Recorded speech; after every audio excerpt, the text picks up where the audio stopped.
All right, so I'm gonna leave my guitar back here for a few minutes, and I'm gonna start off by just giving you a little bit of an idea, an overview of what this will be and what it won't be. So if you're familiar with anything that I've done at all, the thing you're obviously most likely to know that I've done is the whole TV show thing, right? Where I got up and I sang, I don't know, John Legend, Sam Smith, that whole deal, pop songs, and wore my fedora. And a little secret, I never wore a fedora before The Voice. I haven't worn one since. So that was that was all for the look, for that moment. This is more me, the flannel shirt and keeping it simple. So. So it's not going to be that. It's not going to be pop songs or anything like that. It also isn't going to be your typical concert. Hopefully I won't bore you, but I'm going to talk to you a lot. So I'll kind of intersperse some music in there to help me say what I'm trying to say.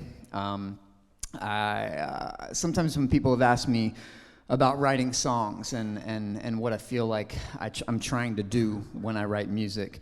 I always say that if I can write an essay about it, if I can put what I'm trying to say into an essay, then I might as well just write an essay.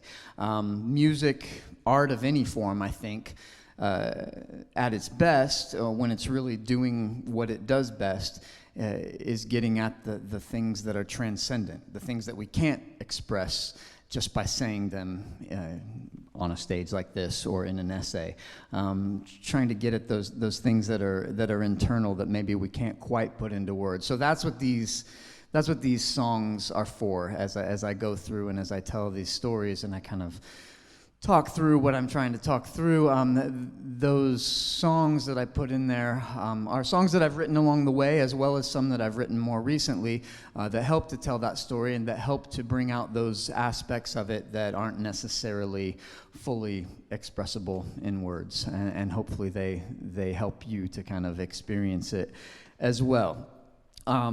These are, with that in mind, the songs that I sing again, are for sure not pop songs. They're not going to be radio hits by any means, but they are very much the most honest things that I've written, and the most getting at, like I said, what's internal, what I'm really trying to express. So I hope that you'll see that and you'll feel that.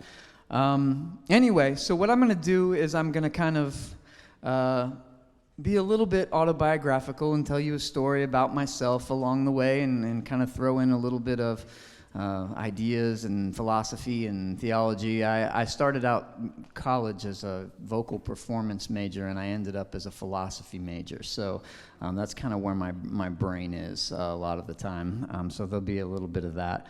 But yeah, I'm going to tell my story, which feels a little bit self-indulgent to me, and like, why do you need to listen to me tell about my life? You have your own complicated life that you could tell me.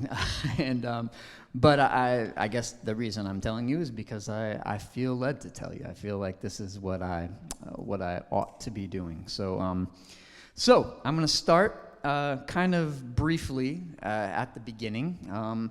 And give you a little bit of background. My background is a lot like so many people that I've talked to along the way.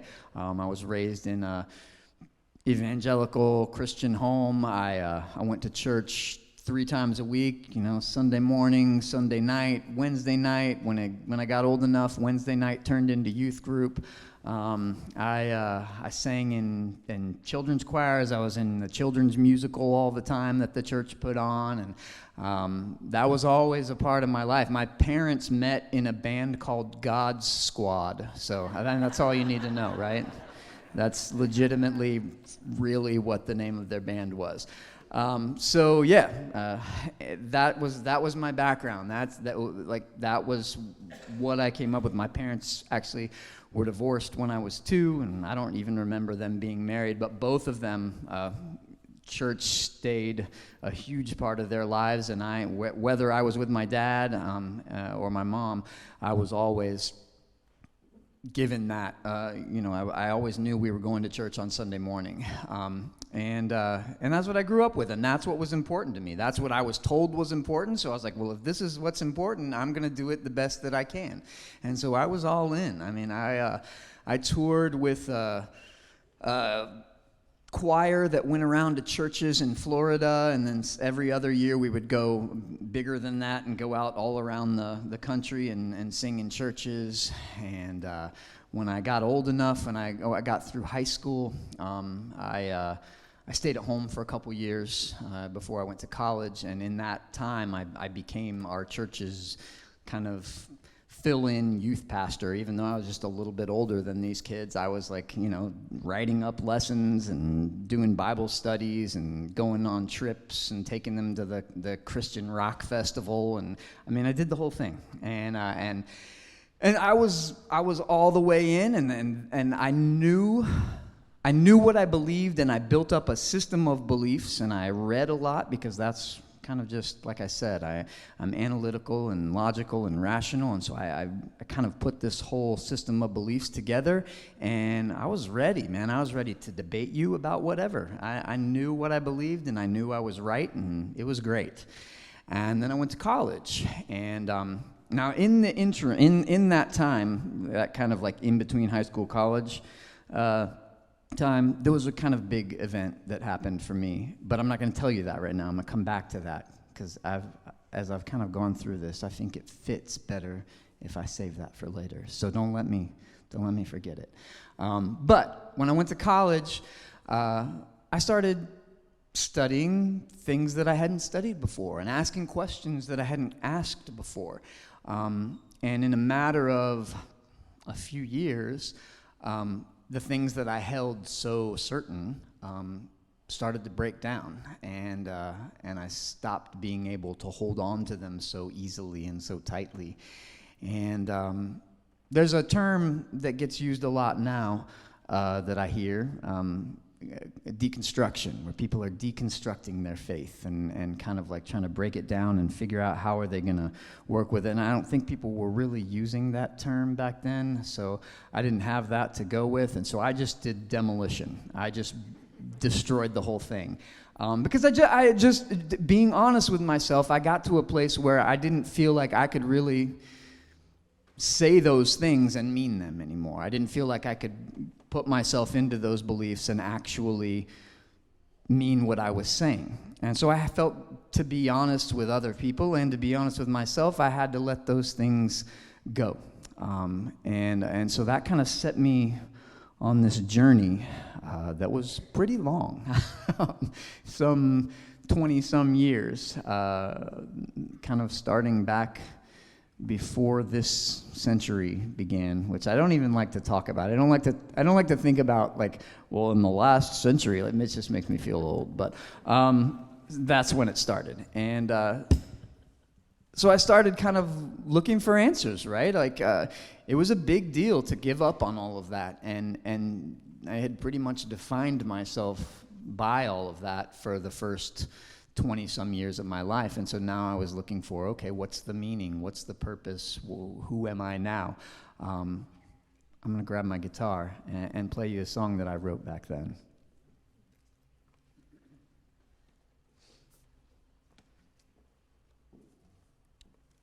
This is called Reaching.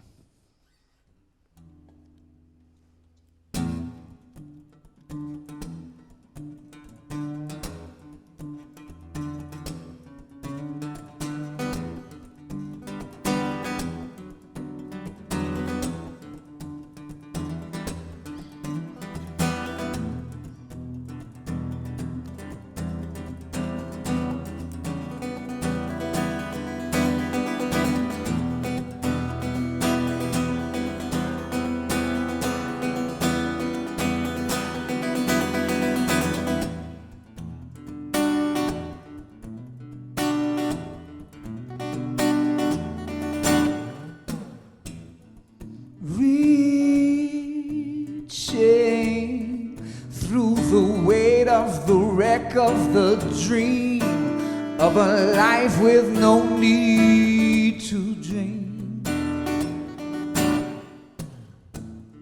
Screaming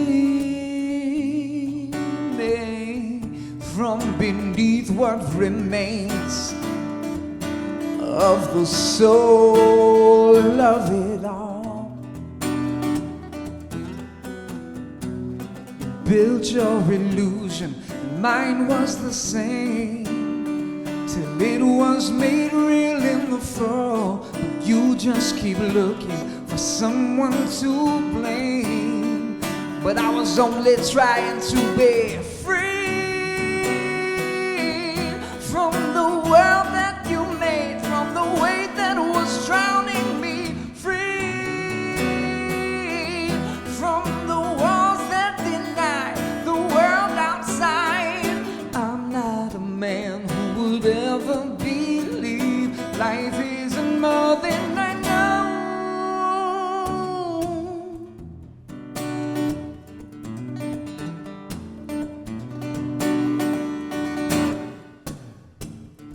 Seeing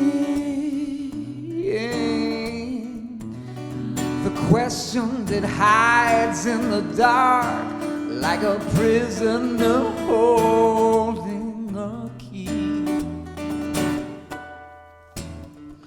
Be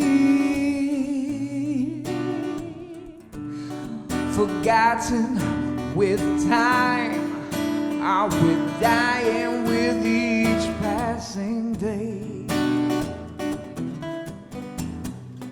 Left to myself, I could search for your soul, but you didn't know where to stand. My understanding is not understood, and I'm finding it hard to be free from the world that you made, from the weight that was drowning me, free from the walls that deny the world outside. I'm not a man who would ever believe life isn't more than I know.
So you can hear in that song, if you can make out the lyrics there, the chorus says, I was only trying to be free from the world that you made, from the weight that was drowning me, free from the walls that denied the world outside.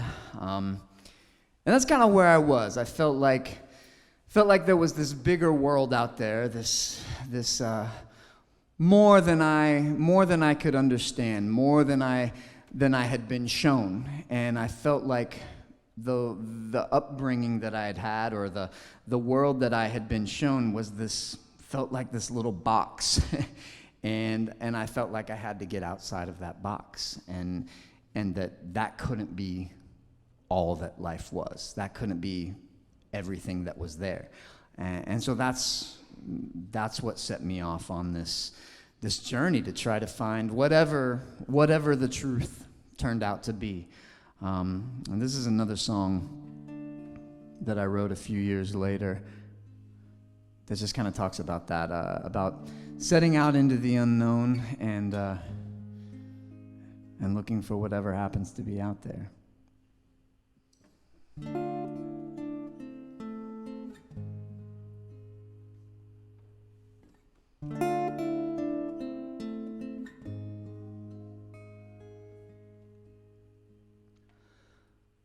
Wave and tide rise over these bones out to dry.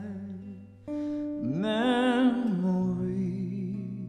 of kingdoms and ages of gold beside the sea. You and I never dying, ever free.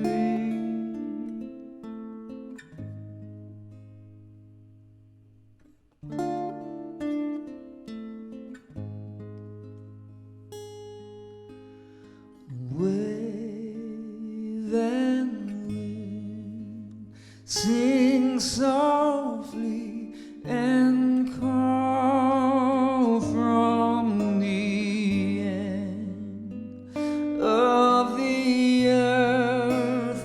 The water is wide, but I will go, leaving all and nothing behind, resigned to sail this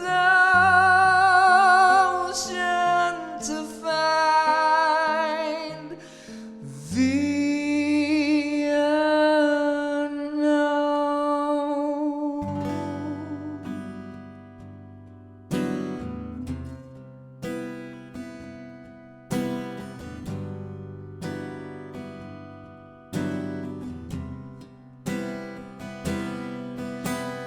Heaven is below the surface. Heaven is a long way down in the depth and darkness, hiding. I could never learn to breathe there. Maybe I was meant to drown where the water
was going to get any background vocals there. That's added bonus.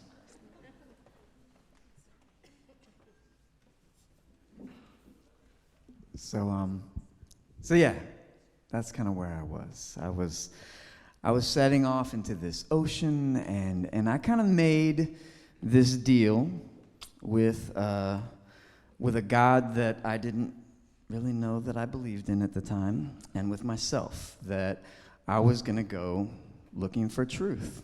And I don't care what that is. That was kind of the thing. Like, I don't care what truth is. I just want to know what's true. And it doesn't matter what it looks like to me. I just want to get the right answer. And so that's kind of where I left off. That's where I set off out into that ocean and just to see what was out there. What is the truth of what's out there in this bigger world, outside of this box that I felt like I was stuck in. And that's where I went. And I looked at a lot of different places. I ended up taking a couple years off.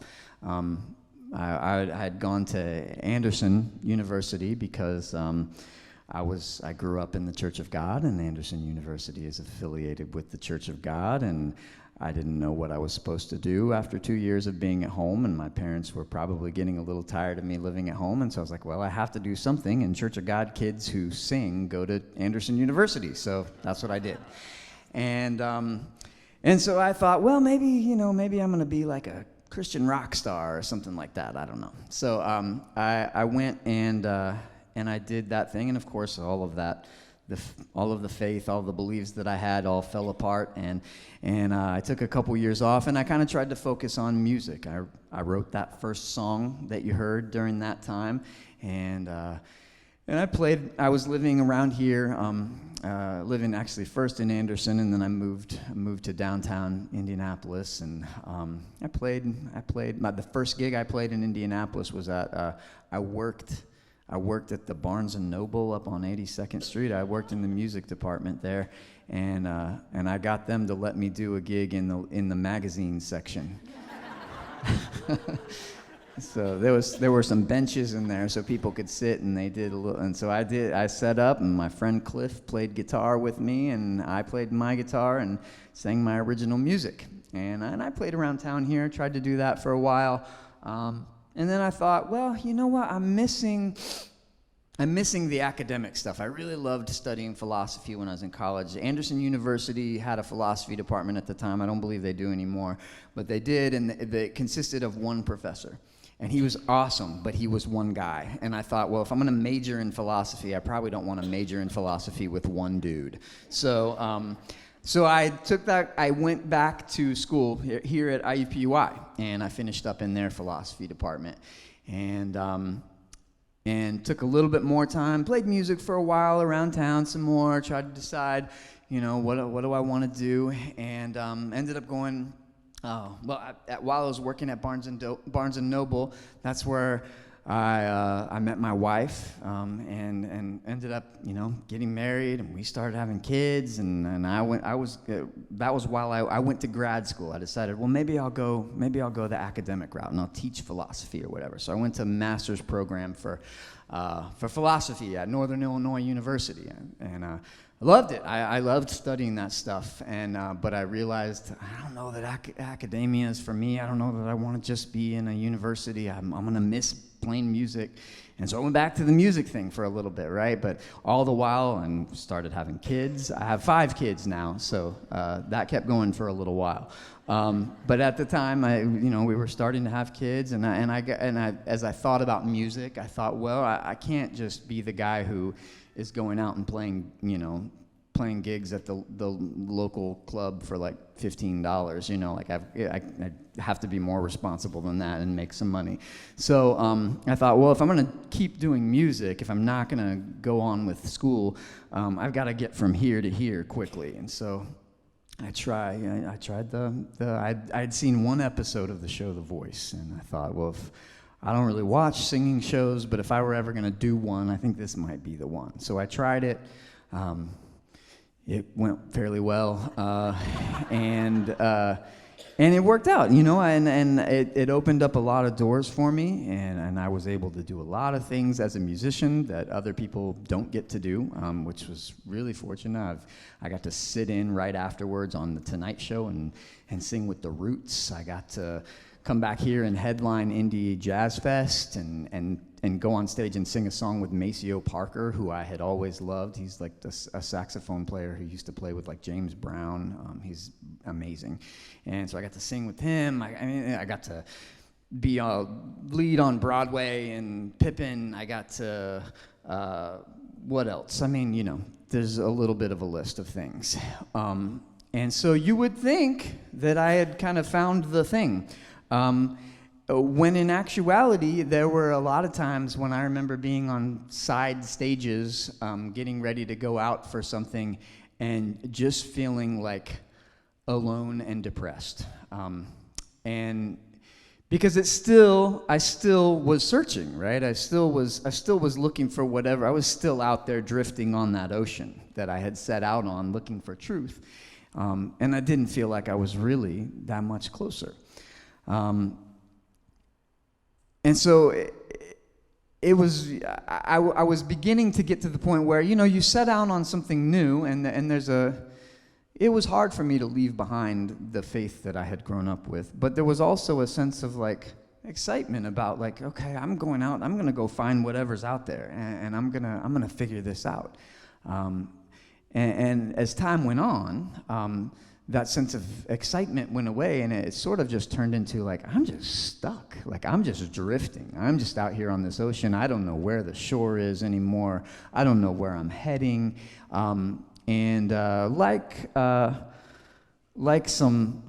Like many artists and people who kind of are made that way, have a little bit of a tendency towards some depression and things like that, and I started to kind of fall that direction, so I did this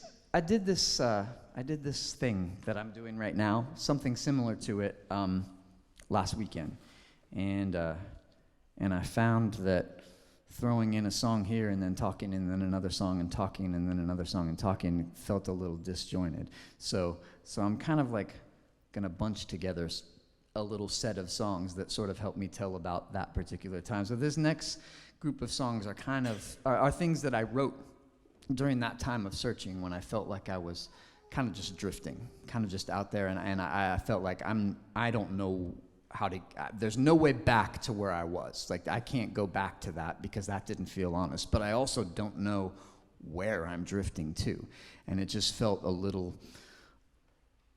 hopeless. So yeah, that's kind of where I was when I wrote these next few.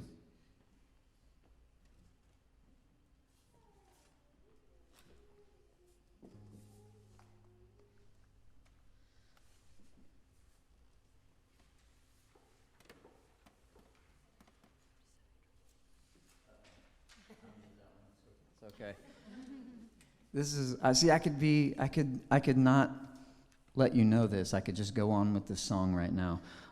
But the truth of it is, the lyrics to this song right here, and I don't know why, this is like the only song that I've ever written that I just can't remember the words to. Like, I'll get them mixed up. I will. So there they are. I'm just going to tell you. They're there, and I'm looking at them. Hopefully I'll get through it anyway.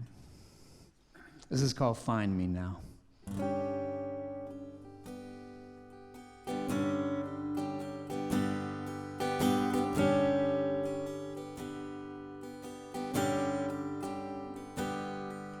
Sunshine over your shoulder, lifeline reaching out over to find me down.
tears from my eyes, you will find me down that road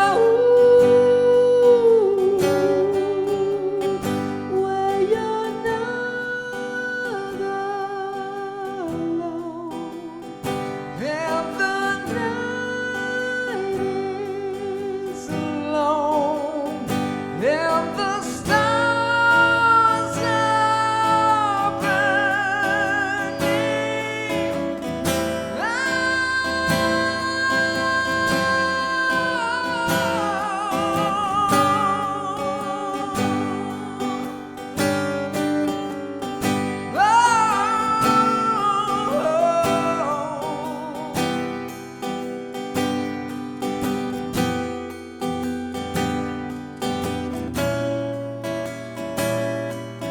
Break now ties that are binding, bury. Heaven knows how you will find me now.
Rain fall again, weigh me down.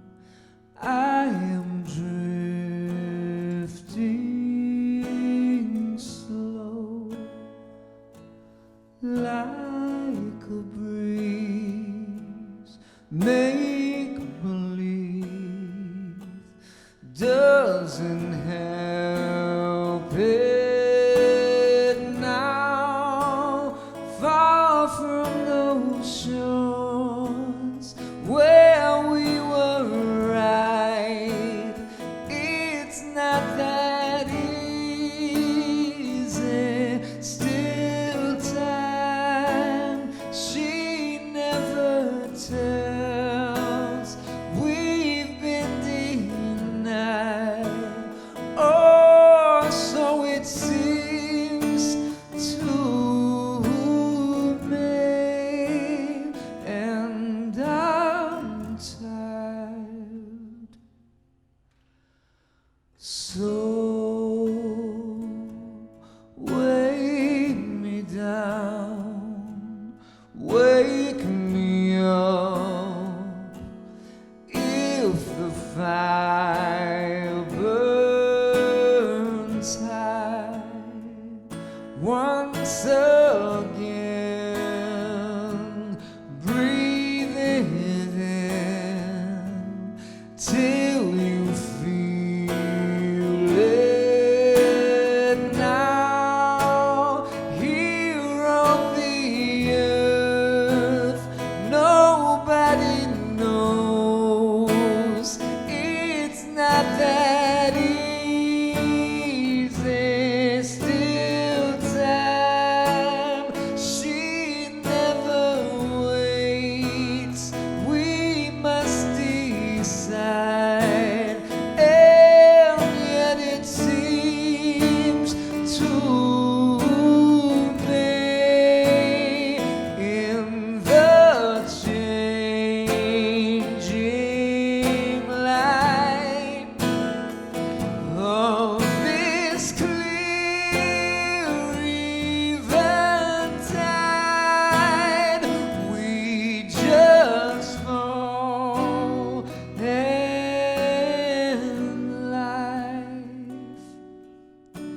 as gravity.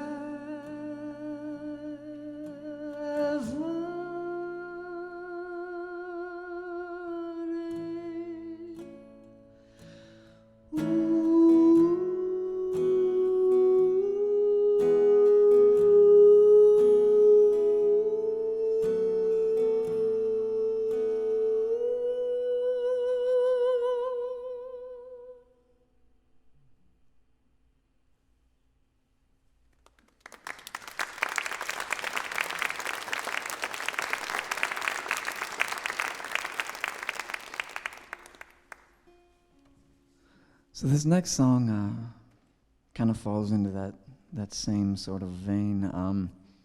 As I was kind of searching about and wondering and feeling a little bit hopeless, I couldn't help but try to look back and wish that there was something of what I had left behind to hold on to, even though I felt that I couldn't.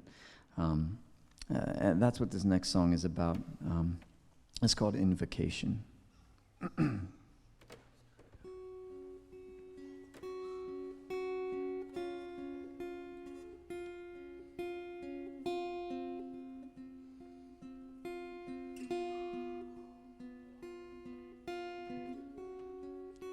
Still my heart till thy will be done in my mind as in heaven above.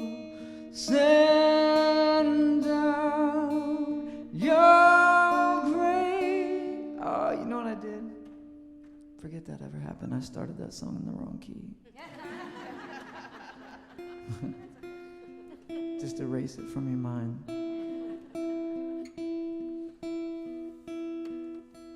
I knew it felt a little bit high. Still my heart till thy will be done in my mind as in heaven above. Send down your graces and remember me before I fall.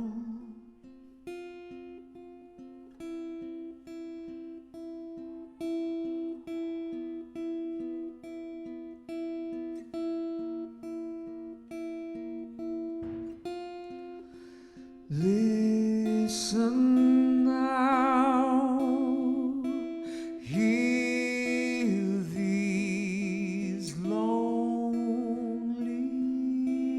cries, fill these dreams, open up these eyes, let me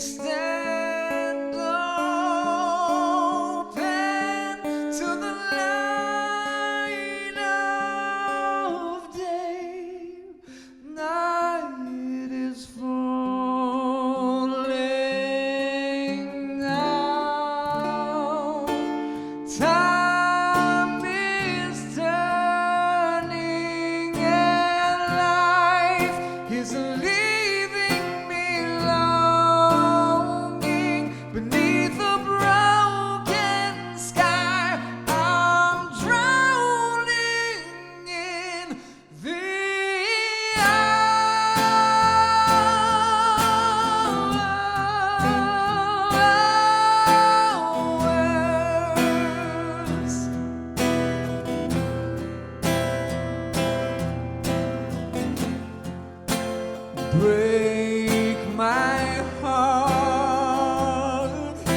fragile as I am, waiting at the wall, reaching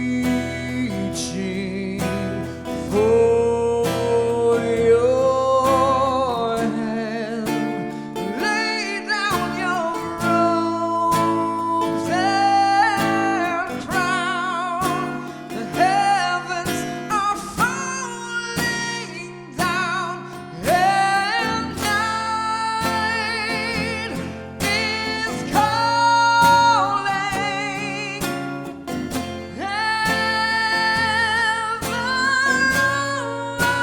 Always hold me now. I'm longing to believe.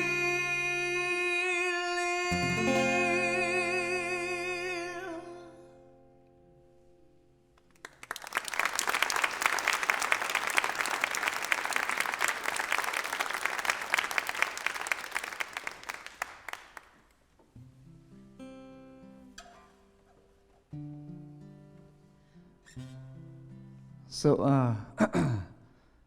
that was kind of a prayer that I wrote in the midst of not believing. And as I said, in the middle of all that searching, because of the uncertainty and because of certain situations in life and because of my own natural predispositions, I fell into a little bit of a dark place, a little bit of a pretty deep depression. And I had felt that kind of thing before because, like I said, I have some sort of predisposition towards it, but it came to a point where I couldn't come out of it, and I felt a little bit stuck. This is a short song that I wrote kind of in the middle of all that. It's called What Am I?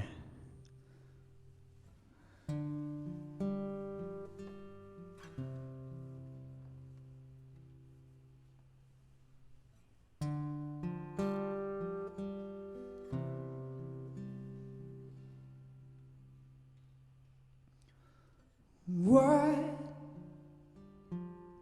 am I?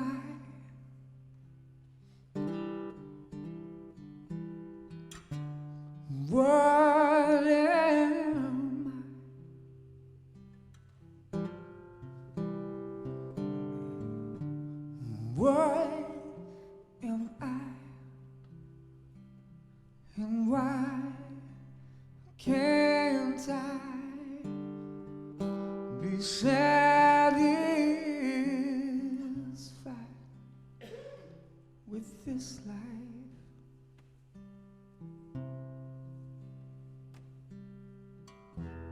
Maybe I was meant to be this lonely.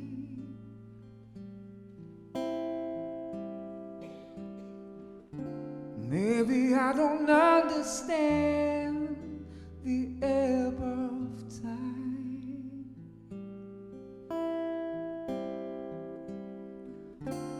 Maybe I'm too unyielding to just surrender like a fool. Maybe fools are wise, maybe day is night, and I have never seen anything. What am I?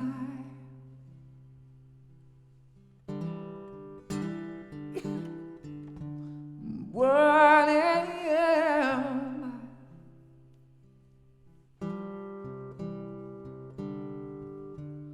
What am I? And why can't I be satisfied with this life, this life.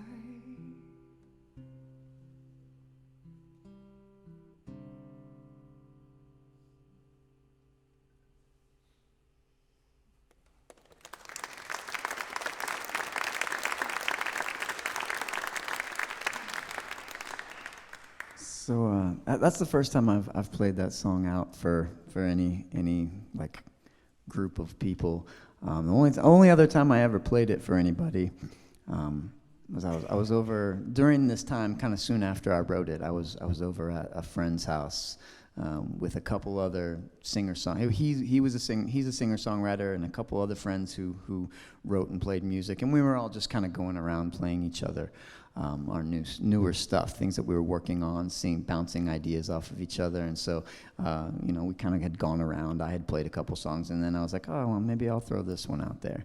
And kind of killed the mood.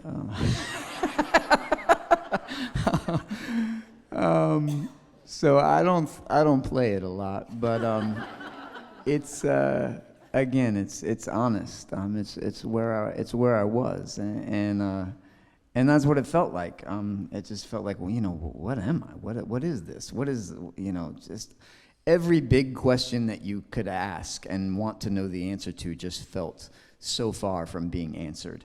And I'm gonna put my guitar back here. Hold on just a second.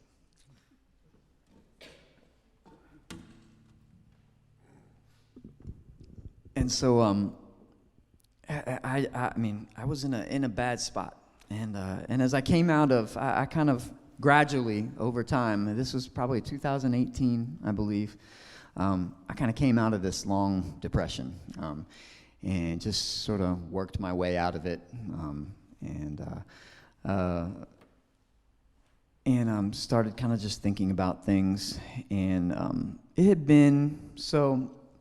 I kind of threw all of my Christian upbringing and beliefs out the window when this would have been in late 90s, and so we're to 2018 now. It had been like 20 years ish, and I was still, I was still interested in all of that stuff. I was still reading those books, and I was still looking for those answers, and I was still asking those questions. And I had a moment that in the moment I didn't realize its importance. In retrospect, I realized that it was a pretty huge turning point for me. It's really strange. You know how sometimes you remember dumb things about moments in your life that's like, why is that what I like? So I remember, it's like so specific. I was walking through the kitchen. Like I was just walking through the kitchen. And I remember I was thinking through some of these things, and I just, for whatever reason, it clicked. And I was like, it's been 20 years, man. You're not going to answer these questions. Like, you're not going to get there. And why did it take me 20 years? I don't know. But I came to this place where it was like, you have to come to peace with this. You have to let this go. You have to be okay with not knowing these answers, because it doesn't matter. You've read the books. I mean, are there more books out there? Sure.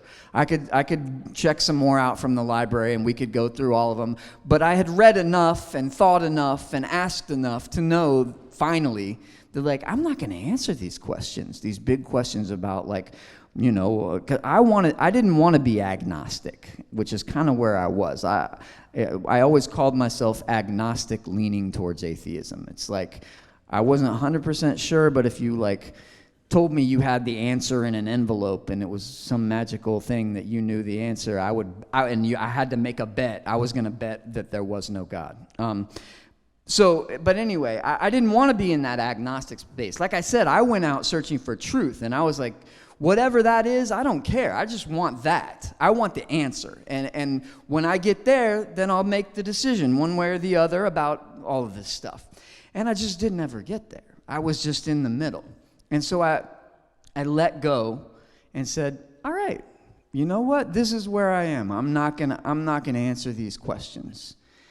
And that set some things in motion. Because I had been like, I'm gonna do this. I'm smart enough. I've got enough, will to do this. I'm gonna figure all this out.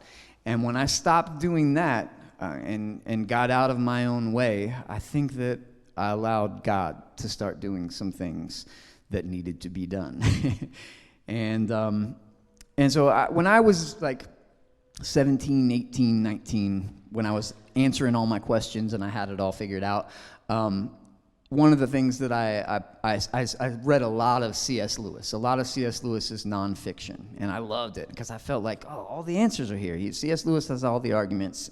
He's got it figured out. And so obviously in the 20 years after, when I kind of gave up on all that, I didn't read any C.S. Lewis because I felt like, well, C.S. Lewis does not have the answers. So we'll throw that to the side.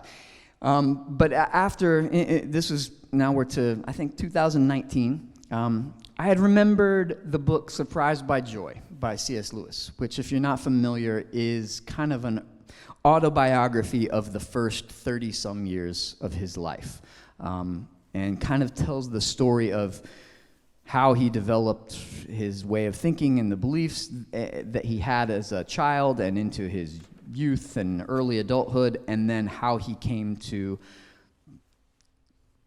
move away from atheism and first to theism and then to Christianity. And I thought, well, you know what? I'm going to go back. I know I read that book when I was a kid, but I'm going to read that again and just see if there's anything there that strikes me. And here's the interesting thing. So I had that thought multiple times along those 20 years that maybe if I were ever going to read any of that stuff again, I might go back and read Surprised by Joy again. And so here's the interesting thing that happened. As I got into that book, I realized I've never read this thing. Like, I just knew about it. Like, isn't that weird? Like, I kept having this little thing, hey, read that book. But I was always like, I remember that book. It wasn't anything. But I got into it, and it was like, here's the first half of the book is kind of him talking about his upbringing and what he loved and the things that he loved about growing up in Ireland and the books that he read, and it was interesting. I mean, he's an amazing writer, so it was nice. Like, it was really nice to read, but it wasn't affecting me in any way in particular. And so I would put it away. I'd read a few pages here and there, and then I wouldn't read it for a couple weeks, and then I'd read a few pages here and there. And then one night, I was at home by myself. My wife is a night shift NICU nurse, so she was working, I had gotten all the kids to bed, and I was just there by myself, and I got the book out. I hold it as if it's a book. It wasn't a book. It was this book. It was an iBook. So I got my phone out, and I started reading through the book and getting a little deeper into it. And as I got into the space where he started actually talking about, okay, these are the things I started to consider. This idea that he had of the moral law that was inside us, that he felt like, well, where does that come from? And this idea that there was this feeling of longing, this unfulfillable longing that he called joy. That he felt like he would get every now and then from like a reading a beautiful book or hearing a beautiful piece of music. And it was like every time he tried to reach out and grab it, it wasn't there. You could never quite get to it. And he's like, what is that? And so in that and in the sense of the moral law, he started to kind of put together this idea, well, it seems like there's something out there that is more than just all these things that I've felt like I could grab a hold of. It's something bigger, something that transcends that. And he eventually kind of got to theism and beyond that to Christianity. And as he started to get into talking about this, I felt like the book turned from like just something that was a nice book about his life to it felt like the path that I was on and the path that he was talking about were like converging. And all of a sudden, the book started to really hit me. And so it was late, and I went outside. I took a break from reading. I went outside and sat on my front porch, and there was a storm off in the distance. And, I was doing the little 1 Mississippi, 2 Mississippi thing. I saw the lightning, and it's like 5 seconds per mile. So it was like 20. It was like I was getting to 20, 25. It was 4 or 5 miles away. Just see the lightning off in the distance, hear the thunder rolling in. It wasn't raining at all. And just kind of sat there and thought about what I'd been reading, thought about all of the questions that I'd been asking for so long. And I went back in, and I started reading some more. And the deeper and closer to the end of that book I got, the more it just started to feel like, whoa, I needed to hear these things. This is exactly what this was meant for me to think about and put into my head right now. And I got to the end, and it was just overwhelming. And again, and I felt this sense of like, almost like if not an audible voice, but almost as if there was an audible voice saying like, hey, why don't you head back outside? and so I did. And I walked out onto my porch again, and those storms that were off in the distance had rolled on in, and it was pouring down rain, and the lightning was crashing, and there was no reason to count seconds because it was like immediate, like it was right on top of me. And I reached, for whatever reason, I was like, okay, what am I doing out here? And I stepped out onto the edge of my porch, and I reached out into the rain. And as soon as I got my hand outstretched, just the biggest crash of lightning just lit up the sky, loudest crash of thunder I've ever heard. I just about fell backwards into my door. And that felt like something more than just a lightning crash and a storm. Now, storms are storms, right? Like anybody else could have been out on their front porch watching that storm. So I'm not going to say, well, God made that storm for me and me alone. But whatever purpose there was to that, whatever that was about, it also felt like it was something for me, some moment that came together in a certain way with that book and that storm and all of that. And I kind of, like C.S. Lewis, I came to this point where I stopped being able to deny God. And so I had to start thinking about these things for real. Next day, I a couple days a week for the last few years, I teach music lessons. Singing, guitar, piano, songwriting, whatever. So I went to the space that I was using for that, and I had all this stuff in my head. I was just kind of really reeling from all of it and trying to process it all. And had my first few lessons. My last couple students canceled last minute, and so I got done an hour earlier than I was expecting to, and I was driving home, and I called Jenny, my wife, and said, hey, I'm on my way. She asked me, hey, could you stop by Walgreens and pick up some pictures for me? So I was like, yeah, sure. And so I drove up to the Walgreens that we always go to, and got in there. I was like, and realized I had gone to the wrong Walgreens. She had them at another one. So I was like, oh, okay. So I got to drive back towards the direction where I was. So I drive back, and as I'm driving, the sky starts getting cloudy, and here come these storms again, right? And it starts getting the light it's sunset almost, and the light, everything became like yellow, like glowing yellow. And it was one of the most surreal things. I felt like I was on another planet or something. And I went into Walgreens and like got the pictures and came back out. I was like, what is happening? And so I started driving, and I drove back kind of a longer way. And so this light, everything was either like in this light or in shadow. And I pulled out on, starting to head north on 31. And up ahead of me, into the north, there was this black sky. And just dark clouds, and it was raining off in the distance. It wasn't raining on me, and the sun was behind a cloud, and it was coming through. You could see these like rays of light coming through, and there was a rainbow across the black clouds. And then I turned right on 146th Street, heading toward my house, and lightning like came across the entire sky above me, just covered the sky. I've never seen anything like it, and I just started like laughing. I was like, "This is absurd."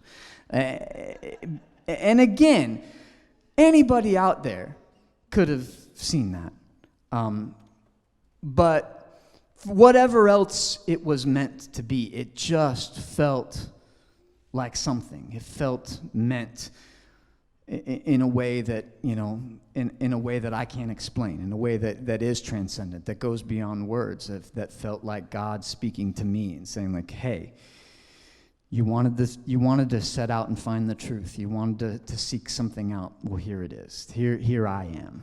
And so August 2019, again, to refer to C.S. Lewis, he tells a story of kind of his moment of converting to Christianity.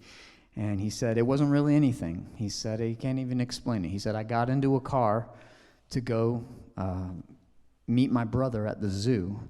And when I got in that car, I wasn't a Christian. And when I got out, I was. And that's it.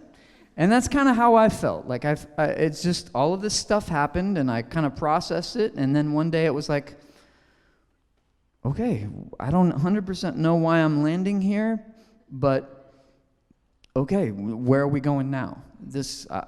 Let's start from here, and what is this about? Why do I feel compelled to move in this direction? Why do I feel compelled to believe this? And so that's kind of going on 4 years ago. And so I came to this place of like, okay, I have this new faith now, and what do I do with it, and where do I go with it, and what does it mean? So I think, let's grab my little magic notebook here. I want to go back to. I played a song at the beginning in the first couple songs that I played, and one of the things that I really love about writing music and creating music and songs is that when it works the best is when it feels more like discovery than creation. When it feels like I found the song and I don't even know exactly what it is yet, but here it is. And that's kind of what this one song that I played for you is called Seas of Unknowing. And I wrote that song, and it kind of was just really abstract and poetic, and I didn't really know what I was saying. And I look back on it, there's a part that says, which is really contrary to the imagery that we usually hear. It says, heaven is below the surface, heaven is a long way down in the depth and darkness, hiding. And now, like I said, the imagery that we always hear is heaven is light, heaven is above, right? It's all the opposite of that. And I think that imagery is super helpful. I think that we need to think about it as light and up. There's a reason for that. But again, when we start talking about God and heaven and any of that, the moment we start putting it into words, we've already lost it a little bit because it's beyond words. So the imagery just helps us to grasp some aspect of it. And for me, that depth and darkness was really important because that was the part of like letting go and realizing, because I went searching for God in the light. I was trying to turn all the lights on, like let's look in here, all the different rooms. I was trying to shed light on everything and like I'm going to figure this out. And finally, I just sat down in the darkness and realized, oh, you've always been here. Like, this has always been how it was. I just wouldn't shut up. And so I found that imagery of like mystery and depth and darkness to be really helpful in my understanding of God. Even as I said, as the opposite imagery is helpful as well. So I'm gonna play a song that kind of talks about that experience that I had. I don't need this microphone. There's one right here. Let's put this one back.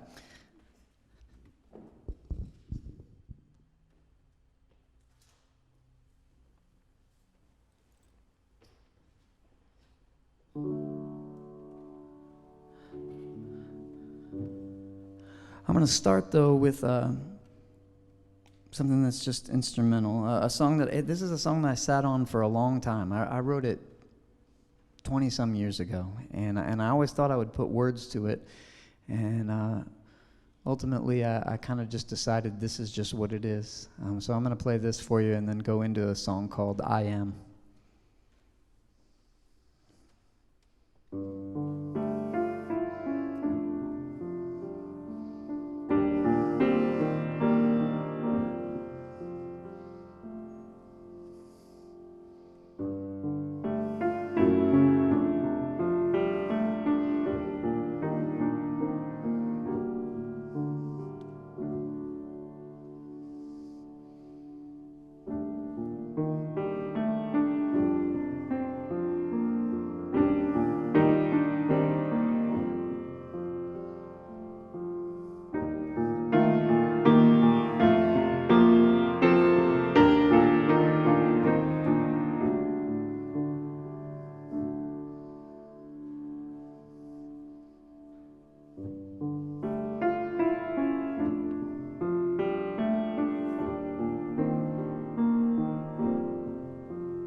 Black the sky and black the ocean deep.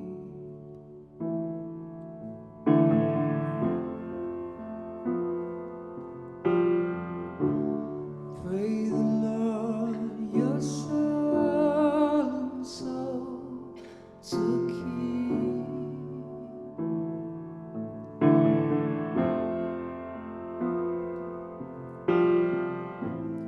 When the waves start to roll, hey love, why so sad? It's only a moment and then night will begin to beguile.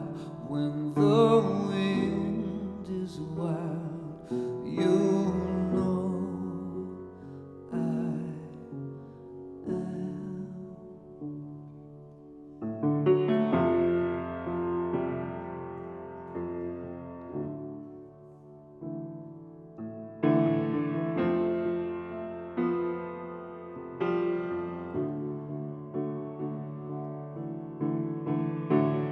Wash away the stains and dry your eyes.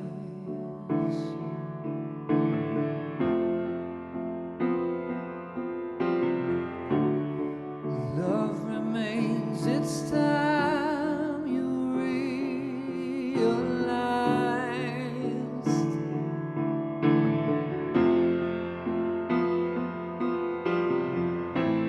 When the rain starts to pour down, hey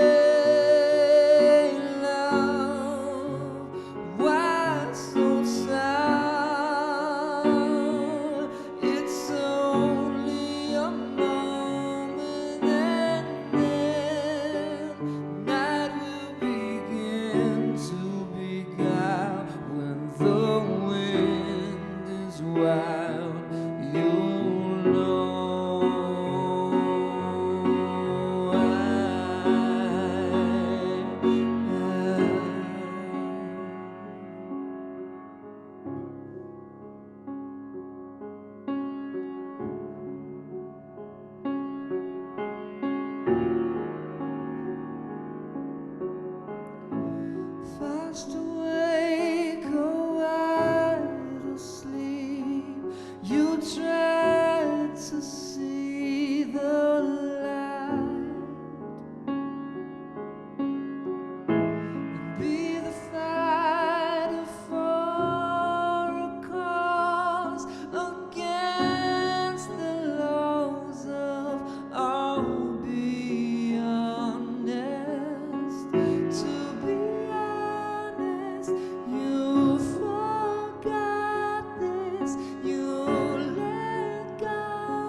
What did I promise you, like 80 or 90 minutes? I don't have any idea what time it is. So I just got a little bit more. I don't think I have any more songs for you. I just got a little more to say. So at the beginning, I told you that I was leaving out a part and that I would come back to it, right? So after I had these experiences with the book and the storms and all the God stuff and was trying to process it all, I thought back to when I was 18, 19, and another experience that I had back then that I had kind of shoved to the back of my brain and left there for dead.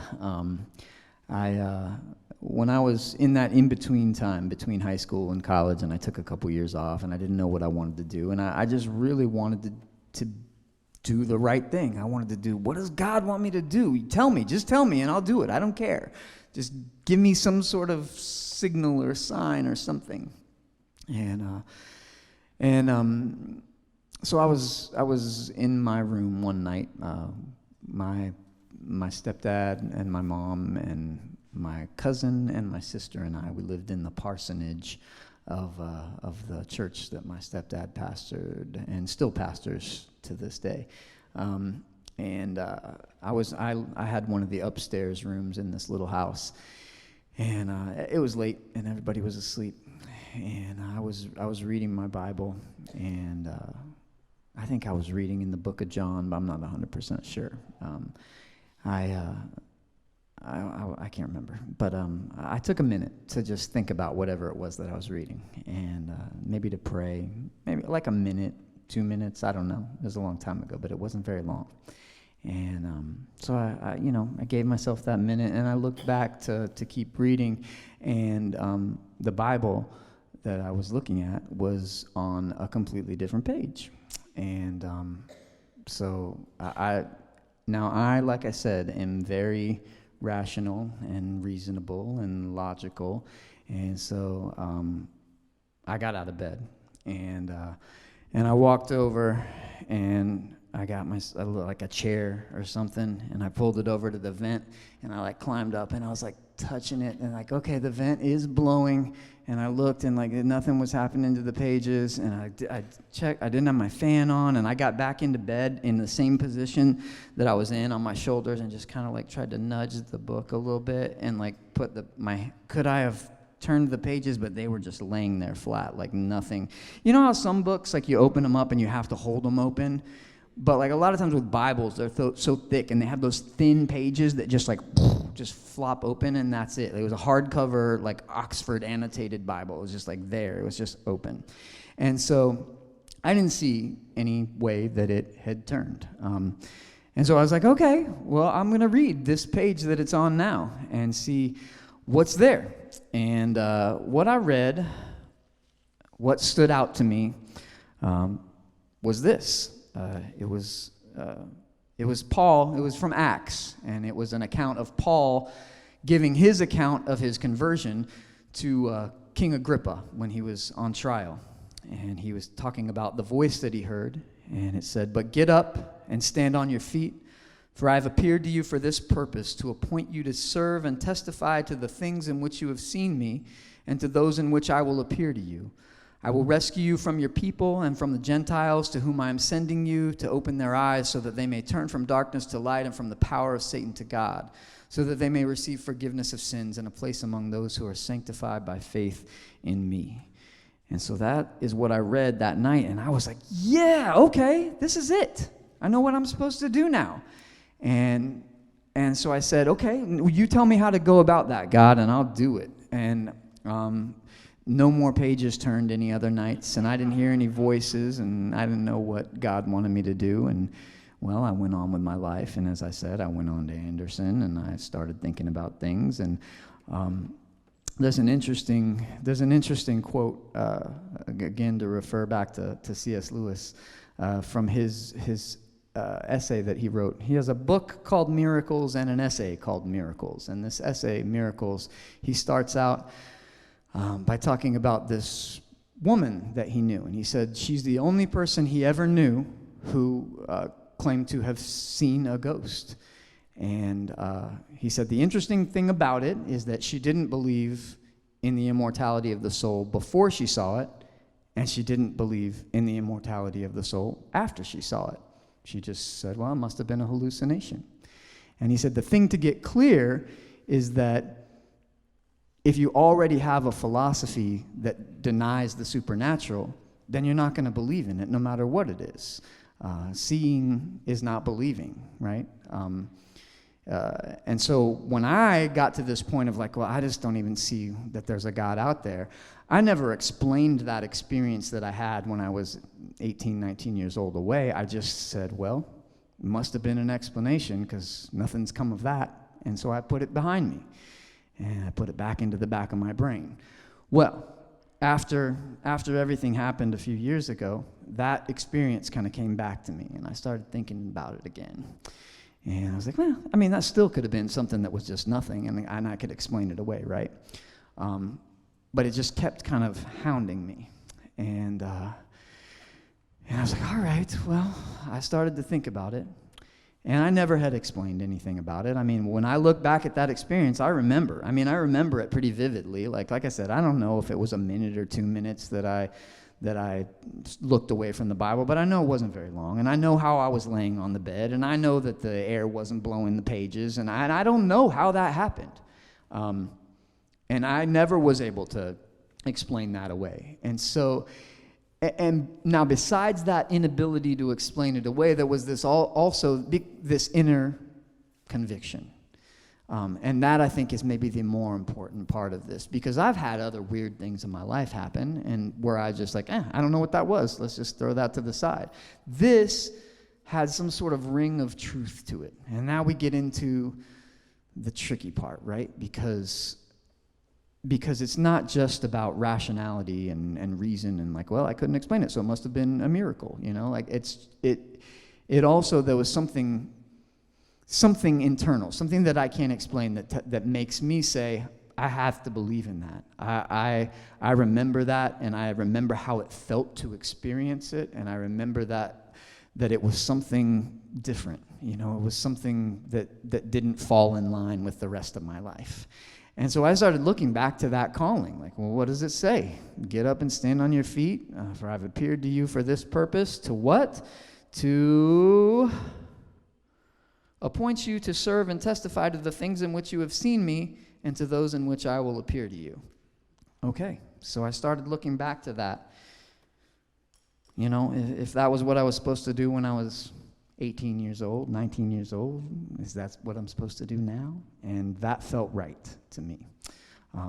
So that's why I'm telling you these stories. That's why I'm here. That's why I talked to John about coming here and doing this, because I feel like this is the thing I'm supposed to do. This is the thing that matters the most to me. This is the thing that feels real to me. Now, there are some issues that I still have to process.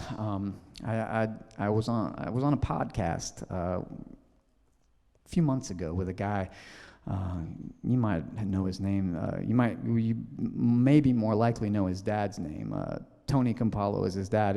He's Bart Campolo. I had seen him speak back when I was at Anderson, Bart Campolo. And so I contacted him and just wanted to what he had said, I followed him through the years. He's actually put his faith to the side and is no longer Christian, no longer a theist, and we were talking about some of these things on his podcast and some of these experiences, and I just kind of told him, this is where I am now, this is the journey that I've been on, and he's like, isn't that hard for you, though? Because, if you're saying that God, you're not, just this deist who thinks, there's something out there that, is God, and God doesn't really mess with the world. You're saying that God did these things in your life. And so he's like, but isn't that weird that, these awful things happen to other people, and God doesn't reach into their lives and fix it, right? And so that's a hard question, right? That is a hard question. I mean, there's been a whole lot of ink spilled on the problem of pain in the world. And people who have studied it a lot harder than I have, and you can go read the books if you want to. But I actually have what I think is ultimately my best answer to that question, and the answer is, I don't know. I don't know. I don't know why the world's that way. I do know if you're familiar with Richard Rohr at all, he says that it seems like we progress the most in life through either great love or great suffering.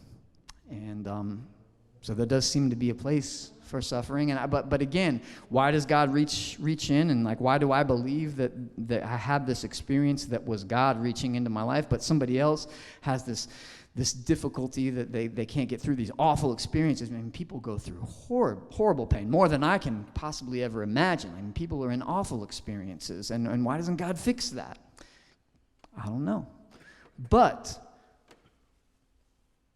that's why it was important that I came to the place that I came to when I said, I'm not going to answer these questions. And that's when things really started to click for me, because I think what happened was I started to understand the difference between belief and faith. Now, you might find that tricky, because when we talk about faith, we usually mean that's just believing without knowing for sure, right? That's what faith is. It's just this kind of belief. I tend to think that's not the case. I tend to think that faith is not a belief. Now, faith might undergird a belief, and I think it does for me. I think it probably does for most people. But to me, faith is the beyondness piece. Faith isn't my thing. Faith is God, allowing God through me. Faith comes from God first and then is in me. And it's the thing that allows. I never can remember who this quote is attributed to, but the quote, Lord, I believe, help my unbelief. That doesn't make any sense, right? Either you believe or you don't believe, but it gets at that idea that there's something underneath. There's something more than just this system of beliefs, and that's why it all fell apart for me when I was younger, because that's all I had. All I had was this stack of beliefs that I had built on top of each other, and when it all kind of fell apart, there wasn't anything left. I think there has to be room for doubt and questioning. But if there's no faith undergirding that, if there's nothing that's transcendent, that's deeper than just what I can say and put into words and put into codified beliefs, then it all falls apart. But if I have that faith from God first and then in me, then I can say, Lord, I believe, help my unbelief, because I'm doubting a lot right now. I don't get this. But it doesn't all fall apart. And so I've done a lot of asking myself, okay, well, here I am. You want me to tell these stories? I'm telling these stories. But what is it about? Why am I telling this to you? And I'm asking myself this. Well, okay, fine. Here's the story. What good is this doing? Why am I telling you this? And to some extent, I can say I don't know for sure. I'm just going to put this out there and tell you what I feel like I need to tell you, and let God do the rest. And I think there's some reality to that. I think there's some sense of which that's what I have to do. Do what you're supposed to do, and I hope you hear this message and it means something to you. Whatever you need to hear, whatever you can take from it, I hope you take from it, and I hope it means something and it helps you in some way. Or if there's one person who it really helps, say, hey, maybe that was the reason, right? But I still have a little bit of like need to answer questions, right? And so I've come to this idea that it's a lot about finding balances in things, like the idea of belief and faith, that you've got to have belief, but if all you have is belief, then it's probably all going to fall apart. And yeah, you've got to have faith, but if you just want this like indistinguishable faith that has no substance to it, and I can't put anything into words, then that's going to be hard to hold on to too. Like, we need both of those pieces. I want to read a couple of little things. So the other piece is like I talked about the darkness and the light, right? Like finding God in the darkness, but also understanding that God is light as well, and being able to hold those two things at the same time. I think that's been super important too, to be able to understand that when you get into the deepest questions, when you get into the hardest questions, sometimes the truth looks a lot like contradiction, even if it isn't. There have been the two teachers that have been really important to me over these last couple years. You can probably guess that one of them is C.S. Lewis. I've quoted him several times tonight. The other one is Thomas Merton. And it's interesting when I read the two of them, because they write very differently and they say very different things, but you can still see that they have little bits of each other's, like, there's a similarity there. There's something that holds them together.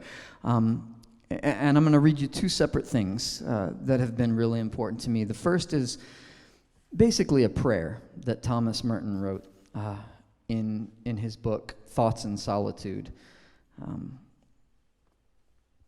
He says this: "My Lord God, I have no idea where I am going. I do not see the road ahead of me. I cannot know for certain where it will end, nor do I really know myself. And the fact that I think I am following your will does not mean that I am actually doing so. But I believe that the desire to please you does in fact please you. And I hope I have that desire in all that I am doing. I hope that I will never do anything apart from that desire. And I know that if I do this, you will lead me by the right road, though I may know nothing about it. Therefore I will trust you always, though I may seem to be lost and in the shadow of death. I will not fear, for you are ever with me, and you will never leave me to face my perils alone." I just find that so reassuring. Somebody like Thomas Merton to say, like, I don't know what I'm doing. I don't know what this is about. I don't know the road I can't see my way forward right now. I've listened to a podcast by the guy named James Finley, who studied under Thomas Merton. He said Thomas Merton used to say a lot that with God, a little sincerity goes a long way. And you see that there. Like, I trust that my desire to please you does please you. And that whether I understand where you're leading me, I'm going to trust that you are leading me, and that I'm going to get where I need to go in whatever way, even if I don't understand it. Now, like I said, that's been super important for me, to see the mystery of it, to see the darkness of it, the not being able to see the way forward, to know that there's more to it than just what I can wrap my mind around. Now, at the same time, I've got to be able to put something to that. I've got to be able to put some substance to that. And that's kind of where C.S. Lewis has come in for me as a teacher. So I want to read one thing that I've revisited this probably 20 times in the last couple years. It's again another one of his short essays. It's called "What Are We to Make of Jesus Christ?" And this is just the last couple paragraphs of it. He says, "What are we to make of Christ? There is no question of what we can make of him. It is entirely a question of what he intends to make of us. You must accept or reject the story. The things he says are very different from what any other teacher has said. Others say this is the truth about the universe. This is the way you ought to go. But he says, I am the truth and the way and the life. He says, no man can reach absolute reality except through me. Try to retain your own life, and you will be inevitably ruined. Give yourself away, and you will be saved. He says, if you are ashamed of me, When you hear this call, you turn the other way. I also will look the other way when I come again as God without disguise. If anything, whatever is keeping you from God and from me, whatever it is, throw it away. If it is your eye, pull it out. If it is your hand, cut it off. If you put yourself first, you will be last. Come to me, everyone who is carrying a heavy load. I will set that right. Your sins, all of them, are wiped out. I can do that. I am rebirth. I am life. Eat me, drink me. I am your food. And finally, do not be afraid. I have overcome the whole universe. That is the issue. So it's interesting. I've needed both of those things to pull me along. I've needed to hear that, like, you're not going to understand this. You're gonna go down a road, and it's going to be pitch dark, and you're just going to have to trust that the next step is the right step, and know that the mystery is a part of it. But you can get lost. You can get lost in that mystery. And there is also the piece of Christianity that is Jesus, that is the words of Jesus. And these, we can talk about the moral teachings of Jesus, which were almost nobody denies that there are some amazing moral teachings in what Jesus said, but there are also some pretty crazy things. Like, not this is the truth, I am the truth. Not this is the way, I am the way. If anything's keeping you from me, if your eye is causing you problems, rip your eye out. If you have to cut your hand off, chop it off. Fine, whatever it takes. There's again another balance, another dichotomy. This absolute severity. Do everything you can, sacrifice everything, and on the other side, this utter, complete forgiveness. Do this, and you're also going to fail at this, and I understand that, and I forgive you for that, and that's fine. And I love you more than anybody could ever love you. So that's where I am. That's the message that I want to tell you tonight. And again, I don't know the road that I'm on, and I don't know the words to say, and it's all been imperfect, and I'm sure I'm going to go away feeling like, I should have said this, or I shouldn't have said that, or I should have sung that song, but I'm going to trust that the sincerity with which I come to it, that pleases God, and that hopefully this has been something that reaches somebody, and that maybe you or somebody next to you needed to hear. If you guys would just pray with me here as I close out. God, thank you for being you and for being bigger than what we can wrap our minds around. Thank you for giving us the reason to be able to ask these questions and go down these paths. Thank you for letting us go down the roads and ask the questions that we need to ask and not always understand, and for letting us make the mistakes and loving us anyway. Pray that this has been meaningful for those who are here tonight. I thank you for giving me the opportunity to be here, and just bless us as we go on this tonight. Thank you so much. Amen.